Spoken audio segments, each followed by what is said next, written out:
We say good morning to you. Thanks for joining us. It's a brand new hour. Mark DeRosa, Dan O'Dowd, I'm Robert Flores, and we are pleased to be welcomed by Brent Rooker of the Oakland A's. Thank you very much for joining us this morning. Yeah, guys, thanks for having me. Excited to be here. Tell us about your journey, because looking at the bio, your baseball reference, there's a lot of different organizations that you were a part of. But what's it, when you look back, I mean, what was that journey like to ultimately landing in the big leagues with the Oakland A's? Yeah, it was exciting. It was taxing. It was long at times. I'm on my, I guess, fourth team in the last 13 months, I guess, if you look back at the timeline. Drafted by Minnesota, was there up until opening day last year when I got traded over to San Diego, then traded from San Diego to Kansas City at the deadline, and then picked up on waivers in November by Oakland. And, I got brief stints in the big leagues at the three previous teams. This is the first time I've gotten a real run to go out there and play every day and try to perform, and I'm enjoying it. Did you doubt yourself? I'm sorry, D-Rod. Did you ever doubt yourself during that time of getting released and traded? That's why I don't want him to be that humble. There's some teams that whiff this, I think.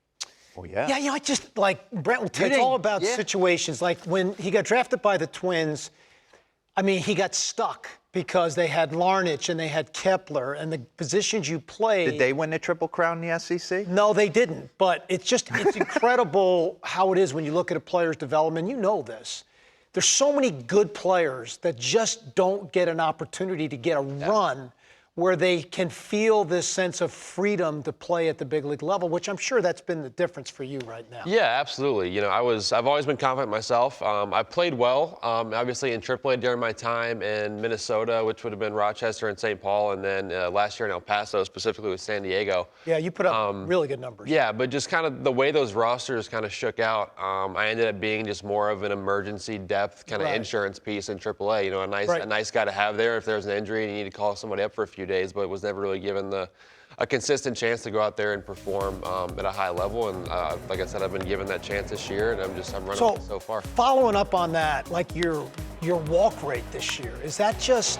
And I think you've made some swing adjustments too. I know you probably get into all that with D-Rose, so I don't want to steal that. But the walk rate in particular, Brent, is that just because you just feel confident now, or are you just seeing everything so much better because you're not chasing anywhere near the way you did prior to this? Right. I think there's several things that goes into that. I think the comfort of being in there every day is part of it. I think there's a few swing things that I've done a little bit differently that have allowed me to do that. A lot of people assume that chasing pitches and swinging outside of the zone is strictly just a pitch recognition thing, but there's a lot of physical adjustments and swing adjustments you can make that allow you to be better at that. It's a learned skill. It's not just a hand-eye coordination or a pitch recognition. Wow, that's a great way to say that. Learned skill. Willie, well You guys need to definitely follow up that we're in our next segment, because I'm really interested. I want to ask you, and I know you haven't got that clear run, but for me, it's like the Oakland A's are in a rebuild.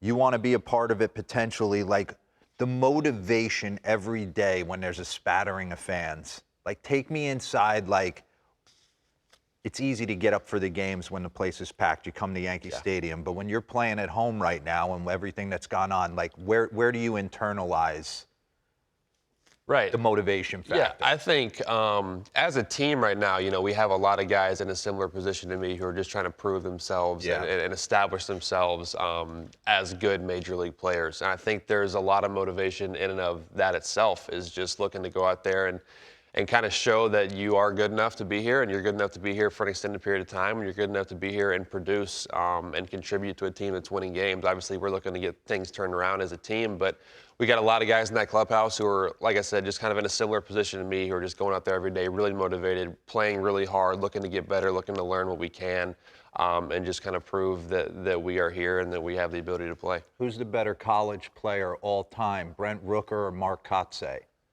Kotz could pitch, so I'm gonna give it to Kotz too. Both awesome. You look at his numbers and they're pretty crazy. Yeah. You got him coming out of center field and closing games, which is a really cool, just super college baseball thing that I love.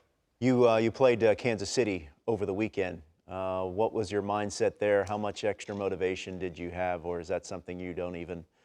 Yeah, I try not to spend time on that. I mean, I look at it objectively. Whatever happened in my brief time in Kansas City, I enjoyed my time there. There's a ton of good people in that organization. I've got nothing but positive things to say about everybody over there. And they make decisions based on what they think's best for their team and organization. I'm not going to hold that against anybody. D-Row touched on, I'm sorry, Dan. D-Row touched on the external factors that really you and your teammates don't have control over, what the team's, where it's going, the amount of fans. How does that affect you guys in terms of, or how does it build some cohesiveness or solidarity within that clubhouse, considering all the things you guys and the organization are dealing with? Yeah, that's a good point. There's just so much outside noise right now from several different places that, we kind of look at it like those 26 guys in the clubhouse is what we have, and that's what, we're playing for each other right now. We're looking to get better. We're looking to help each other get better.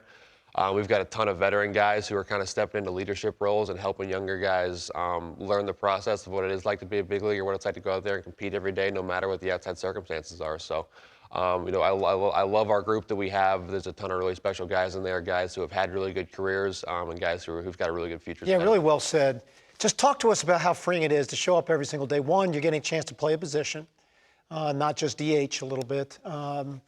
How freeing it is mentally for a younger player to show up at the ballpark and expect and know you're going to be in the lineup. It's a huge difference. Like I said, this is kind of the first time I've had that opportunity, and that I know every day that I'm going to be in there in some capacity. And just the ability to show up and kind of go through your routine, go through the same process every day to get ready to play there's a ton of comfort in that. And obviously, the more comfortable you are, the better you're going to go out there and play.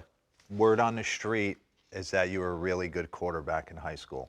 Is there truth to that rumor? There's a little bit of truth to that rumor. When did the dream die? I played quarterback in college, like all the way through. When did the dream die? When were you like, all right, I'm going to play baseball? So, I would say most of high school, I probably thought I was going to end up playing football somewhere. Right. And then I started to get bigger offers to play baseball.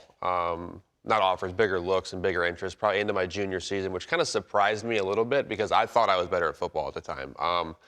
And then this is a funny story. So my first fall at Mississippi State, I redshirted my first year there. I get there my first fall, and I'm just completely overmatched. Like after every single scrimmage, I'm like, I don't know who recruited me. But they were getting fired.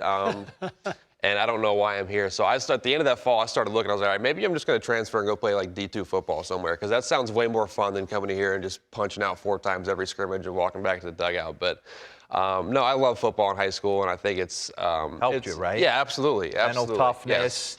Yeah, fight. Whenever I'm asked, one of the big things I like to talk about is I'm a huge proponent of kids playing multiple sports for as long as they can.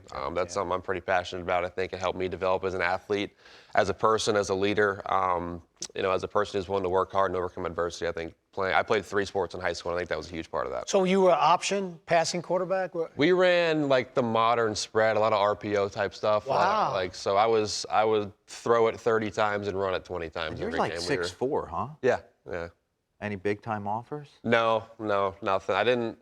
Who was the QB at Tennessee when you were coming through? It would have been Josh Dobbs, who was way better than me. So. And then, he was gettable. Yeah, Josh was pretty good. He was gettable. Josh was pretty good. All right, Brent's going to stick around with us here on MLB Central.